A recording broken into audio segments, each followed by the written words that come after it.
Maya Collins wiped sweat from her forehead and stared at the massive alien station floating in space. The structure looked like a crystal flower made of silver metal and blue light. It was beautiful and scary at the same time. The station belonged to the Silvani people, who looked like elves from old Earth stories, but were much more advanced than humans. "Are you sure about this, Maya?" Kate Morrison asked from behind her. Kate was the security chief on their ship, the New Horizons. She was tall and strong, with short brown hair and worried eyes. "This place has been empty for over 50 years. We don't know what's still working in there." Maya turned around and rolled her eyes. "I've been an engineer for 8 years, Kate. I can handle some old alien machines." She picked up her toolkit and checked her spacesuit one more time. "Besides, the power readings are perfect for what we need. If I can get their energy core working again, we'll have enough power to reach the next system." Kate crossed her arms. "The captain said I should go with you. 2 people are always safer than 1. "I don't need a babysitter," Maya said sharply. "I work better alone. You'll just get in my way and ask stupid questions about everything I'm doing." The words came out harsher than Maya meant, but she didn't take them back. She had always been independent. Even as a child, she preferred fixing broken toys by herself rather than asking for help. Her parents used to say she was too stubborn. For her own good, Kate's face showed hurt for just a second, then went back to being professional. "Fine, but I'll be monitoring your suit's signals from here. If anything goes wrong, I'm coming after you." "Nothing will go wrong," Maya said as she walked toward the airlock. "I'll be back in 2 hours with full power restored." The space between the New Horizons and the alien station was cold and dark. Maya's suit lights cut through the blackness as she flew across the gap using her jetpack. The station grew larger as she got closer. Up close, she could see that the metal wasn't smooth like human ships. It had patterns carved into it that seemed to move when she wasn't looking directly at them. Maya found an airlock that still had power. The door opened with a soft hiss when she pressed her hand against a blue crystal panel. Inside the station, artificial gravity kicked in, and Maya's boots touched the floor with a soft thud. The air was breathable according to her scanner, but she kept her helmet on just in case. The hallways were tall and curved, with walls that glowed with soft blue light. Everything was clean and perfect, like the Silvani had just left yesterday instead of 50 years ago. Maya's footsteps echoed as she walked deeper into the station, following the power readings on her scanner. "How's it looking in there?" Kate's voice crackled through the radio. "Like a museum," Maya replied. "Everything's in perfect condition. These Silvani really knew how to build things." Maya followed the corridors for 20 minutes before she found what she was looking for. The power core chamber was huge, with a ceiling that disappeared into darkness above. In the center of the room sat a crystal the size of a small house. It pulsed with blue energy, sending waves of light across the walls. "Found it," Maya said. Into her radio. "The core is still active, but running at maybe 10% power. I need to recalibrate the energy flow to get it back to full strength." "Be careful, Maya," Kate said. "We don't know how Silvani technology reacts to human modifications." Maya was already pulling tools from her kit. "Kate, I appreciate your concern, but I really don't need you telling me how to do my job. I've got this under control." She approached the crystal carefully, holding her scanner in front of her. The energy readings were incredible. This single crystal could power a human city for 100 years. Maya found a control panel covered in Silvani symbols. Luckily, she had studied their language during the academy. Maya began making adjustments to the energy flow patterns. Each change caused the crystal to pulse brighter. She was so focused on her work that she didn't notice the other panels around the room starting to light up. She didn't see the ancient symbols beginning to glow red instead of blue. "Maya, your energy readings just spiked," Kate said urgently. "Something's changing in there." "It's supposed to change," Maya replied without looking up from her work. "I'm bringing the power core back online." But then Maya noticed something wrong. The symbols on her control panel were flashing red. The crystal's blue light was getting brighter and starting to turn white. A low humming sound filled the room, growing louder by the second. "Maya, get out of there now," Kate shouted through the radio. "The station's weapon systems are coming online. You've triggered some kind of defense protocol." Maya's hands moved frantically over the control panel, trying to reverse what she had done. But the Sylvani symbols were changing too fast.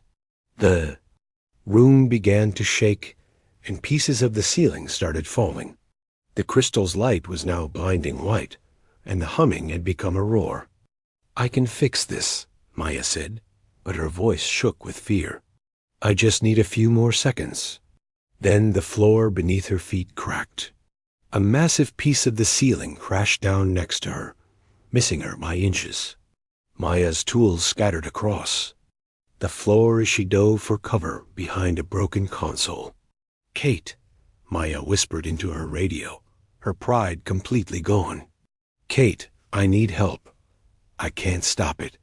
The whole place is coming apart." More debris fell around her. Maya pressed herself against the console as chunks of metal and crystal rained down. The power core was now screaming with energy, sending lightning across the room.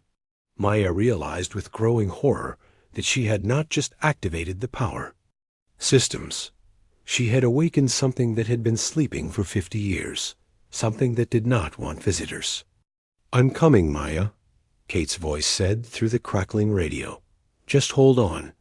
Maya closed her eyes and waited, surrounded by the chaos she had created.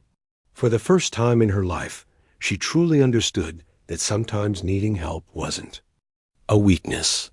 Sometimes it was the only thing that could save you. Kate Morrison ran through the corridors of the New Horizons faster than she had ever run before.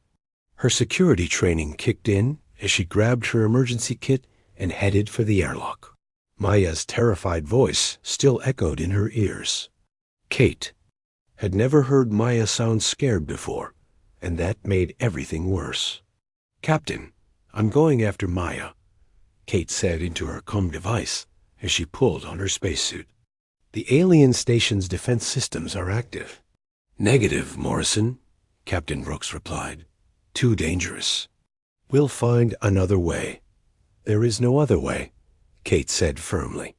"Maya's trapped in there. I'm not leaving her." Kate launched herself across space toward the alien station. Through her helmet's display, she could see the structure was now blazing with light.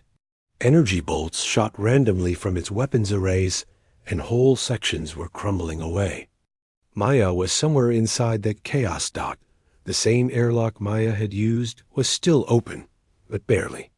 Kate squeezed through just as the door began to close. Inside the station, emergency lights flashed red, and alarms wailed in the musical Sylvani language. The floor shook under Kate's feet as she ran toward Maya's last known position. Kate had memorized the station's layout from their scans. She knew exactly where the power core chamber was located, but getting there through collapsing corridors filled with deadly energy discharges would be nearly impossible. Kate didn't care. Maya was her partner, even if Maya didn't want to admit it. Halfway to the power core, Kate's path was blocked by a massive piece of debris. She was looking for another route when a voice spoke behind her. "You are not Sylvani." Kate spun around, her hand moving to her weapon. Standing in the shadows was a tall, elegant figure. The alien looked like the elves from old Earth fairy tales, with pointed ears and silver hair that seemed to glow in the dark. But her eyes were completely white, without pupils, and they seemed to see right through Kate. "You're Sylvani, Kate?" said, keeping her weapon ready. "I thought this station was abandoned." "I am Zara Thale of the Third Monitoring House," the alien said in perfect English. "I have been watching this station for signs of intrusion. Your companion has awakened systems that should have remained dormant." Kate felt anger rise in her chest. "My companion is trapped in your death trap of a power core. Help me get to her. Or get out of my way." Zarathel tilted her head, studying Kate with those strange white eyes. "Why do you risk yourself for another? Your companion rejected your assistance." I heard her words through the station's communication array. "Because that's what humans do," Kate said simply. "We don't abandon each other, even when we're being stupid and stubborn." The station shook again, more violently this time. Cracks appeared in the walls around them, and Kate could smell something burning. Time was running out. "You're emotional. Patterns are unusual," Zarathil said slowly. "I can sense no deception in you. Only determination and concern for another's welfare." Kate didn't understand what the alien meant about emotional patterns, but she didn't have time to ask. "Look, I don't care what you can sense. I need to get to Maya before this whole place explodes." Zarathil was quiet for a moment, then nodded. "The direct path is blocked, but I know another way. Follow me, human Kate Morrison." Kate was surprised the alien knew her name, but she followed without question. Zarathil moved through the corridors like she had built them herself, leading Kate through passages that weren't on any of their scans. The alien seemed to glide rather than walk, and her silver hair flowed behind her like liquid metal. "How? Do you know about humans?" Kate asked as they hurried through a narrow maintenance tunnel. "We have observed your species for many years," Zarathil replied. "You are fascinating and troubling in equal measure. Your capacity for both creation and destruction exceeds most species in the galaxy." They emerged from the tunnel near the power core chamber. Through the doorway, Kate could see the massive crystal blazing with white light, so bright it hurt to look at. Maya was crouched behind a broken console, pieces of debris falling all around her. "Maya!" Kate shouted over the noise. "I'm here." Maya looked up, her face showing relief and shame at the same time. "Kate, I'm sorry. I made everything worse. I don't know how to stop it." Kate started to run toward her partner, but Zarathil grabbed her arm. "Wait, the energy patterns are unstable. If you enter now, the feedback will kill you both." "Then what do we do?" Kate demanded. Zarathil closed her white eyes and seemed to concentrate. "I can stabilize the energy flow long enough for your companion to escape, but it will require precise timing. She must move when I tell her to move." Kate nodded and activated her com. "Maya, there's a Sylvani here who can help. When she gives the signal, run straight toward us. Don't stop for anything." "A Sylvani?" Maya's voice was full of surprise. "But the station's been empty for decades." "Apparently not," Kate replied. "Just be ready." Zarathil raised her hands toward the blazing crystal. Her white eyes began to glow, and Kate could feel something like electricity in the air around them. The alien's face showed intense concentration as she reached out with whatever power she possessed. "Now," Zarathil said quietly. "Go, Maya, go." Kate shouted. Maya burst from her hiding place and ran toward them. The crystal's light dimmed slightly as Zarathil worked to control its energy. But the effort was clearly costing the alien something. Her glowing hair had gone dim, and she was breathing heavily. Maya was halfway across the chamber when a massive piece of the ceiling broke free. It was falling directly toward her, too big and too fast for her to avoid. Kate watched in horror, knowing her partner was about to die, but Zarathil raised one hand toward the falling debris. The metal chunk stopped in midair for just a moment, long enough for Maya to dive out of the way. Then Zarathil collapsed to her knees, exhausted from the effort. Maya reached them just as the station's self-destruct systems activated. Red lights flashed everywhere, and a countdown began in the musical Sylvani language. "We have perhaps 2 minutes before this station destroys itself," Zarathel said weakly. "The escape pods are this way." The three women ran through corridors that were falling apart around them. Kate supported Zarathil, who seemed barely able to walk after her efforts to save Maya. Maya led the way, using her engineer's knowledge to find the fastest route to the pod bay dot. They reached the escape pods, just as the countdown hit 30 seconds. The small pod was designed for 2 people, not 3, but they squeezed inside anyway.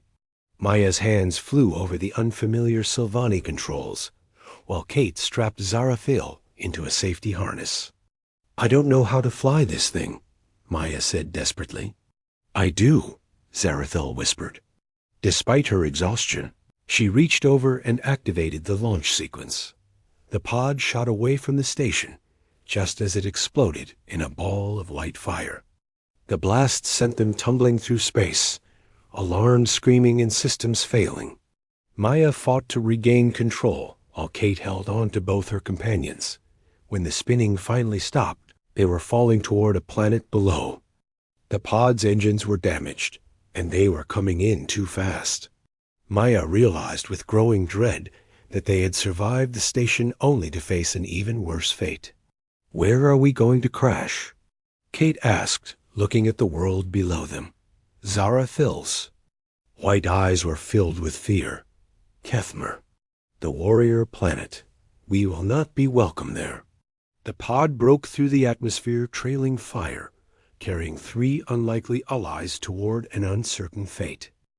The escape pod hit the ground with a crash that threw all 3 women against the walls.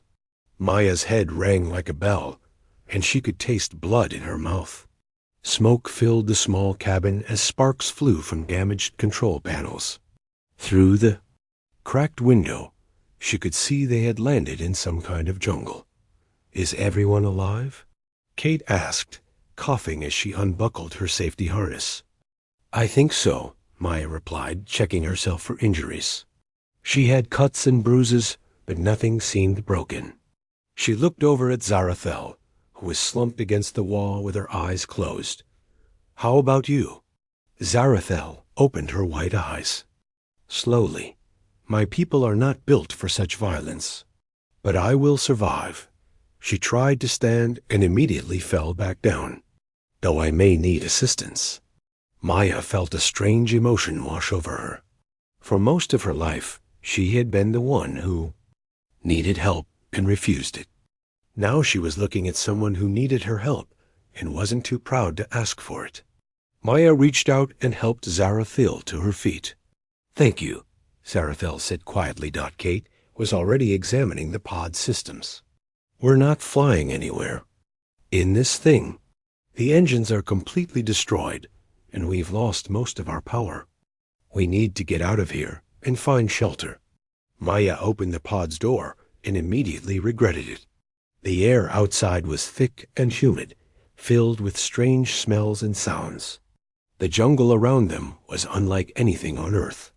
The trees were massive, with bark that looked like purple crystal, and leaves that glowed softly in the dim light. In the distance, Maya could hear something roaring.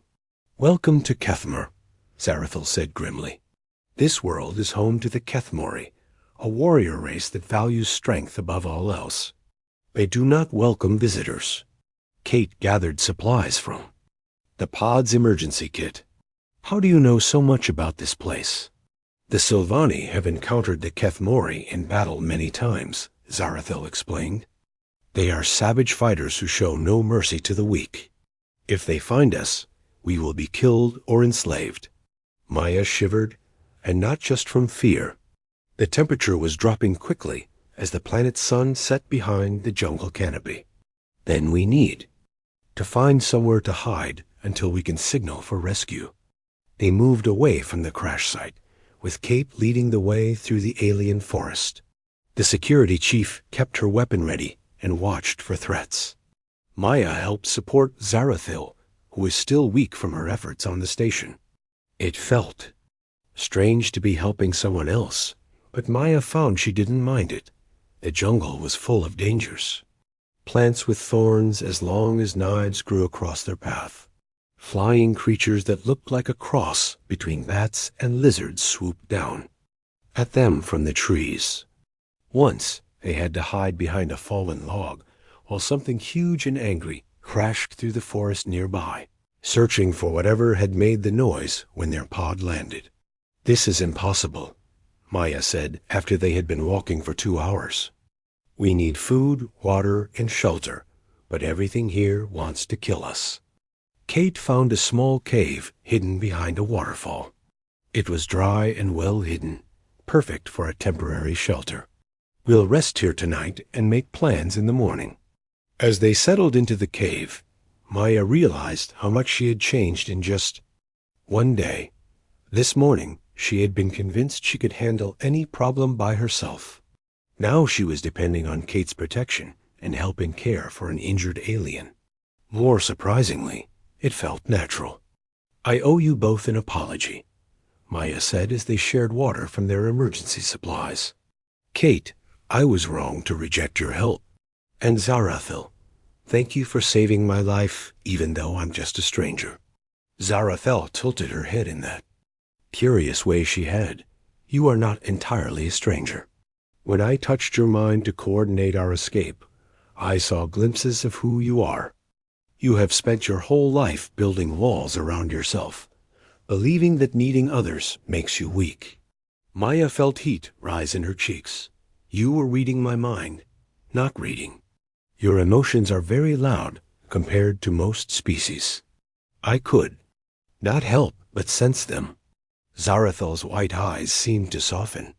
"Among my people, independence is valued, but so is the wisdom to know when cooperation serves a greater good."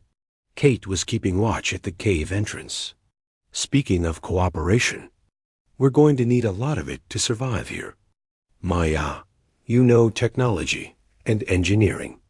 Zarathil, you understand alien biology and this planet's dangers. I know tactics and survival. We each have skills the others need." Maya nodded slowly. "You're right. I can try to build a communication device from the pod's remains. Maybe boost the signal enough to reach our ship. I can guide us to areas where the Kethmori are less likely to patrol," Zarathil added.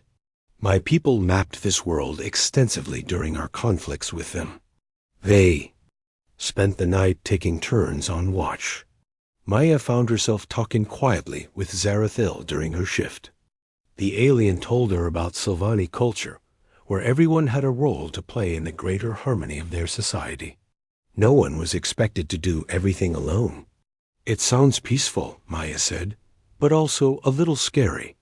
What if you don't fit into the role they choose for you?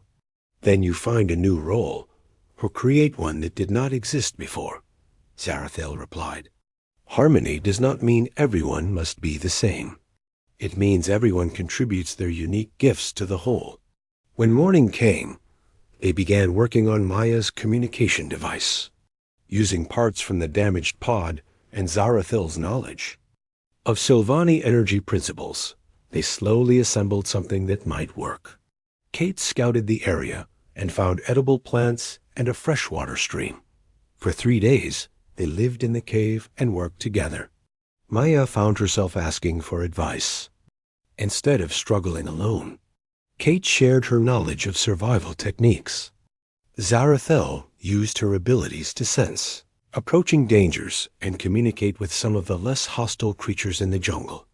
On the 4th day, their cooperation was put to the ultimate test. Kate was gathering fruit near the stream when the attack came. The Kethmori patrol appeared without warning, their reptilian faces showing no emotion as they surrounded the human. They were tall and covered in green scales, with claws like knives and eyes like yellow fire. "Kate!" Maya shouted from the cave as she watched her friend being captured. 3 more Kethmori emerged from the jungle and surrounded their hiding place. Their leader was a female with scars covering her face and arms. She wore armor made from the bones of defeated enemies and carried weapons that crackled with electricity.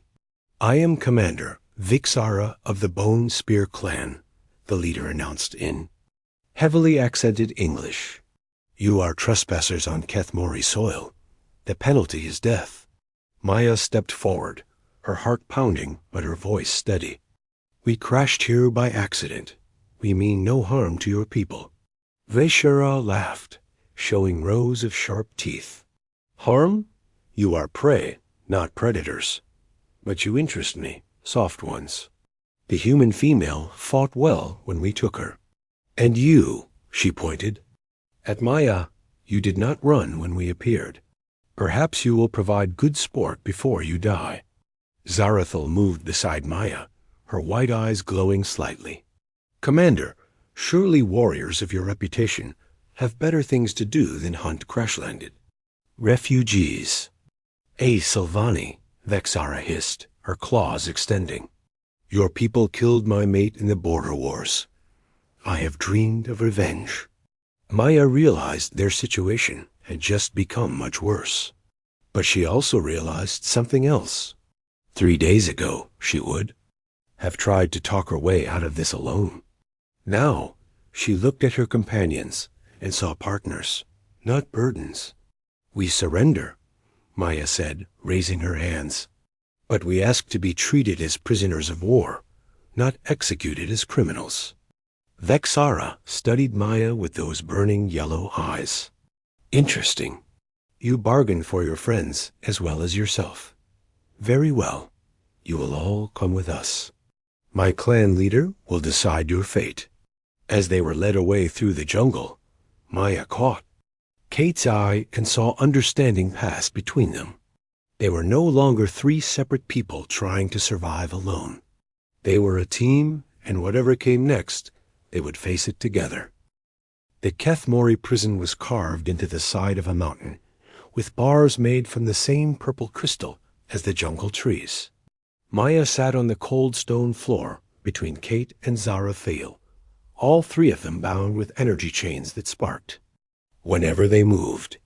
Through the small window, Maya could see the Kethmori city spread out below them like a collection of bone and metal sculptures. "Tomorrow we face the clan leader," Commander Vexara said from outside their cell. "He will decide if you die quickly or slowly. I have requested that you be given to me for personal combat. The Sylvani owes me blood debt." Zarathel's white eyes met Vixara's yellow ones. "I am sorry for your loss, Commander. War brings pain to all sides." "Your sorrow means nothing," Vexara snarled. "My mate died screaming your people's name." After the commander left, Maya noticed something troubling. The prison was built into the mountain, but the walls were cracked in several places. More concerning were the small tremors she felt through the floor every few minutes. As an engineer, Maya recognized the signs of geological instability. "This whole place is sitting on a fault line," Maya whispered to her companions. "The mountain could collapse at any time." Kate looked around their cell with new understanding. That would explain why the prison seemed so lightly guarded. "They figure the mountain itself will keep us here." Zarathil closed her eyes and seemed to concentrate. "I can sense movement deep below us. The earth itself is restless." "You are correct. Maya, this place is not safe." Maya spent the night studying the cracks in the walls and feeling the rhythm of the tremors. Her engineering mind couldn't help but analyze the problem, even though they were prisoners waiting to die. By morning, she had reached a terrifying conclusion. "It's not just unstable," Maya told her friends. "It's about to collapse. I think we have maybe hours, not days." When Commander Vexara came to escort them to their trial, Maya made a decision that surprised even herself. Instead of staying quiet and hoping for mercy, she chose to speak up. "Commander, I need to talk to your clan leader immediately. This prison is built on an active geological fault. The whole mountain could come down and kill thousands of your people." Vexara laughed harshly. "More human tricks. You seek to delay your execution with lies. It's not a lie, Maya insisted. I'm an engineer. I know the signs of structural failure. Look at the cracks in these walls. Feel how the floor shakes. Your people are in real danger. The commander's expression changed slightly. Maya could see doubt creeping into those yellow eyes. Even if what you say is true, why would you warn us? We are your enemies. Maya surprised herself with her answer. Because letting innocent people die when I could prevent it isn't who I want to be. Vexara studied Maya for a long moment, then activated her comm device. Bring the captives to the clan leader immediately. Tell him the human engineer claims our mountain will fall. The clan leader was an ancient Kethmori whose scales had turned silver with age. His name was Gregtor, and he had ruled the Bone Spear clan for over 50 years. He listened to Maya's warning with the patience of someone who had heard many lies, but could still recognize truth when he heard it. Show me these signs you speak of, Gregtor commanded. Maya pointed out the stress fractures in the throne room's walls, the way the floor vibrated with each tremor, and the increasing frequency of the seismic events. To her surprise, Zarathel supported her assessment. The Sylvani have sensors that can detect geological instability, Zarathel said. I can confirm the humans' analysis.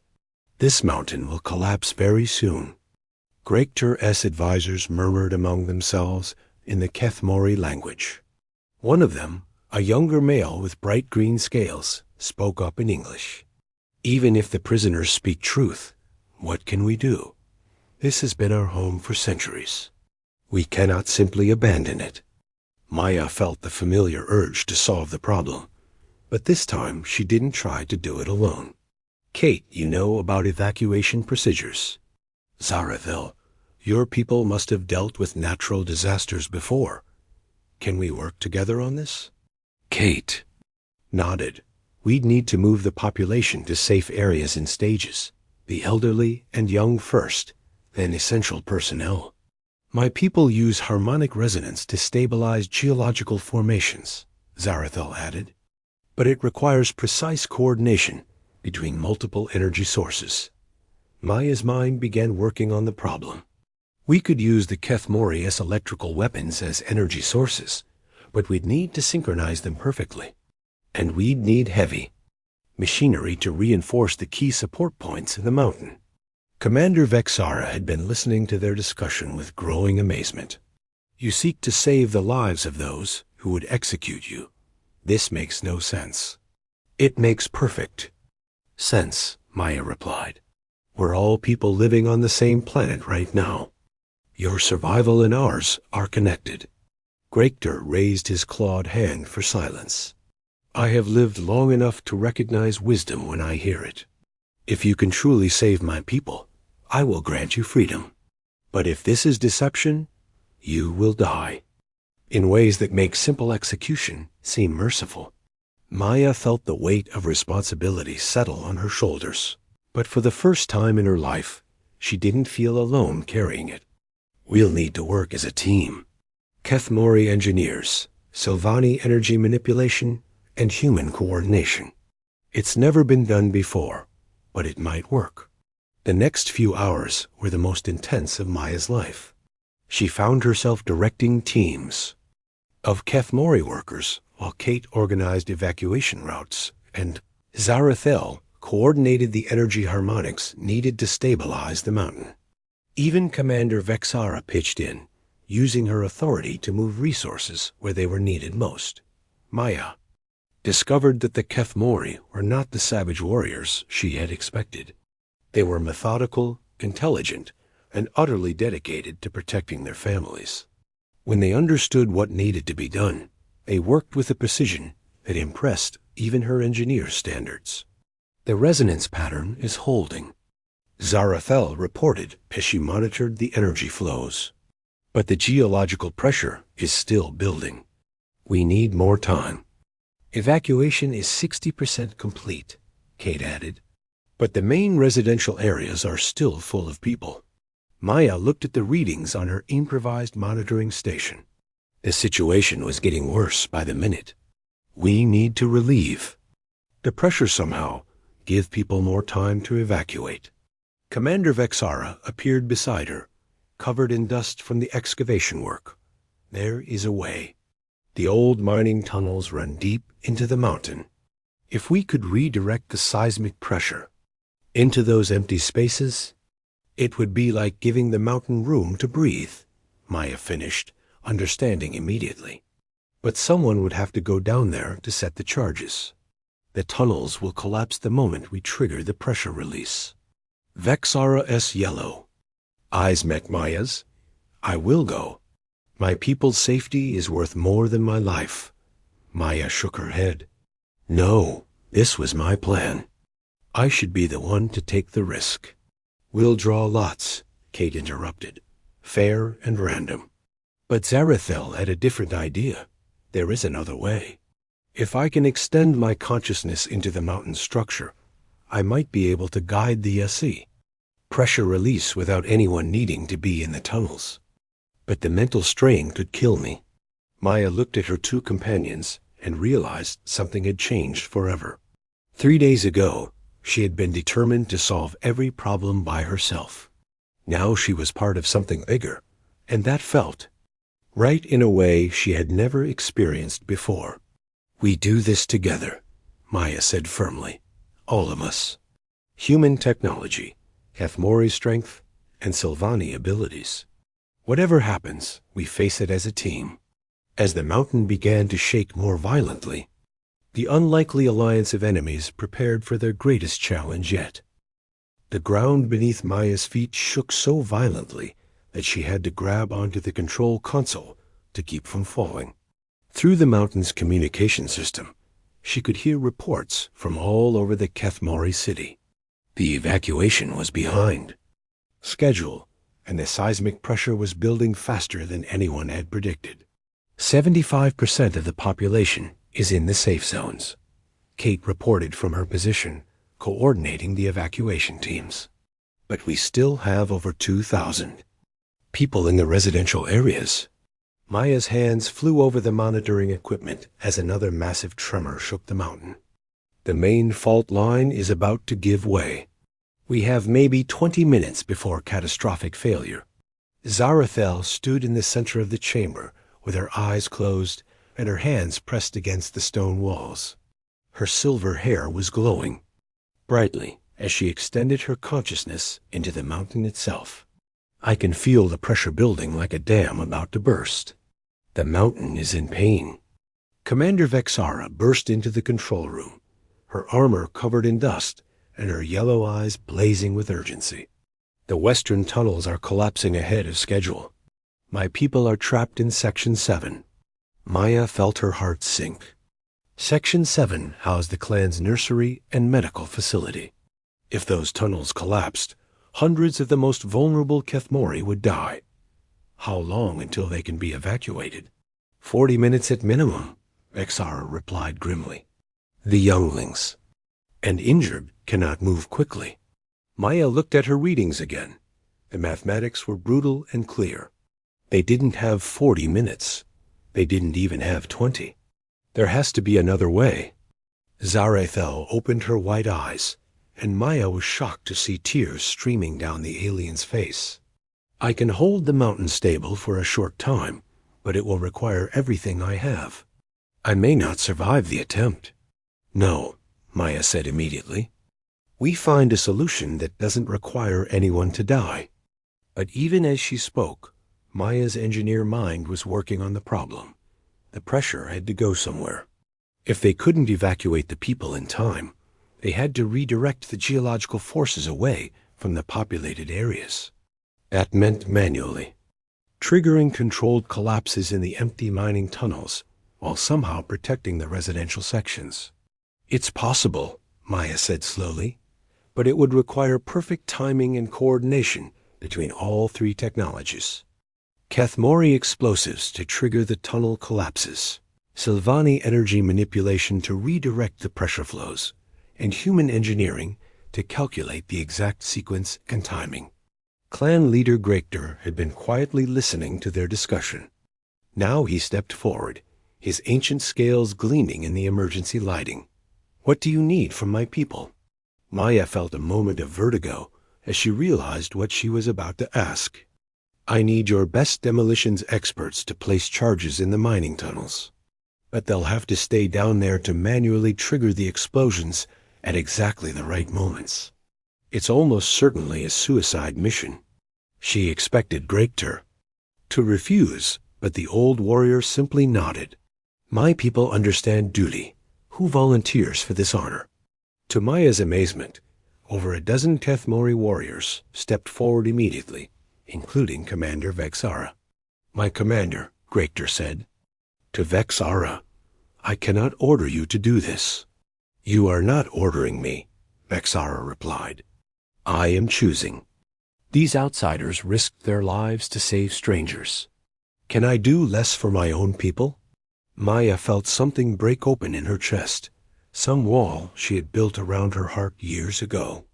Wait, there might be another way. She turned to Zarathil. "You said you can extend your consciousness into the mountain. Can you extend it to the people in the tunnels? Keep them connected so they can coordinate perfectly?" Zarathil's white eyes widened with understanding.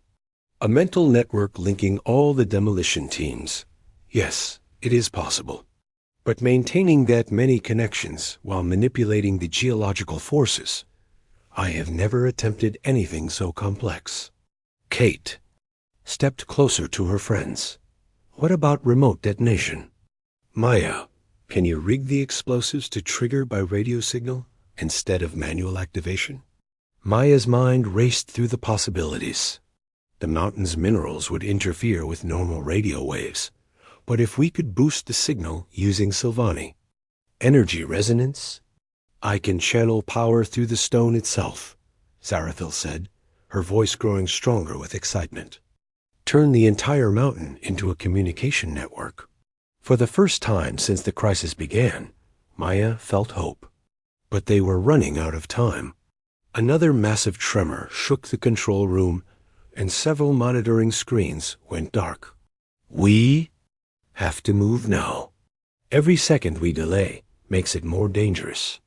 The next 15 minutes were chaos in the best possible way.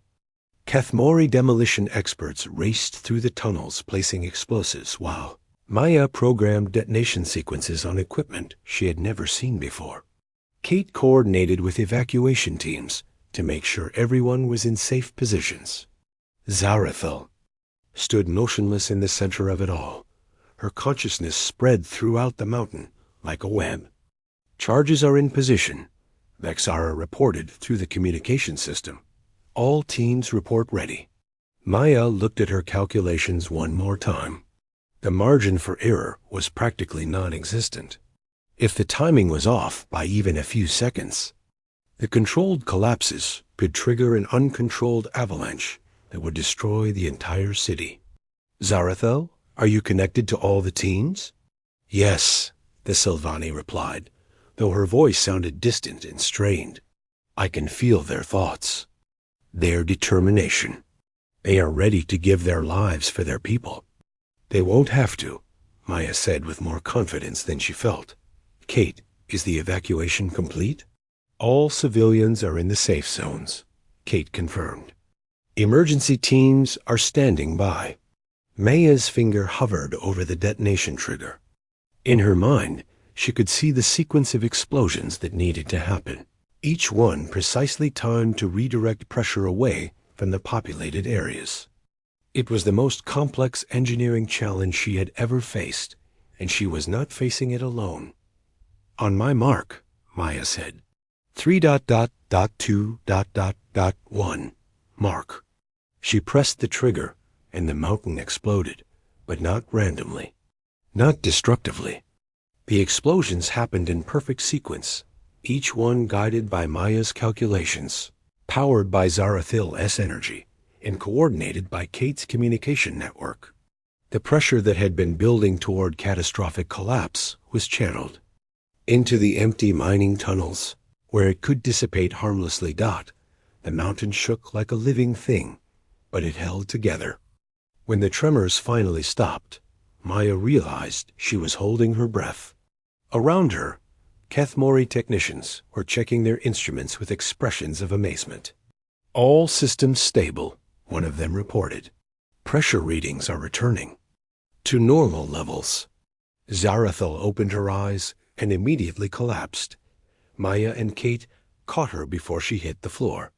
The Sylvani's silver hair had gone completely white, and she was breathing in short, painful gasps. "Did it work?" Zarathil whispered. Maya looked around the control room at the Kethmori engineers who had worked alongside them, at Kate, who had never left her side, at Commander Vexara, who had been willing to die for people she had never met. She thought about how much she had changed from the woman who had said, "I don't need you," just a few days ago. "It worked," Maya said softly. "We did it, all of us together." Clan leader Gregtor approached them with something Maya had never expected to see on a Kethmori face: tears. "You have saved my people, not just from the mountain, but from our own blindness. We have spent so many years seeing other species as enemies that we forgot they could also be allies." Commander Vexara removed her bone armor and set it on the floor in front of Zarathil. "I was wrong to seek revenge. My mate died in a war that served no one. Let his death mean something better than more violence."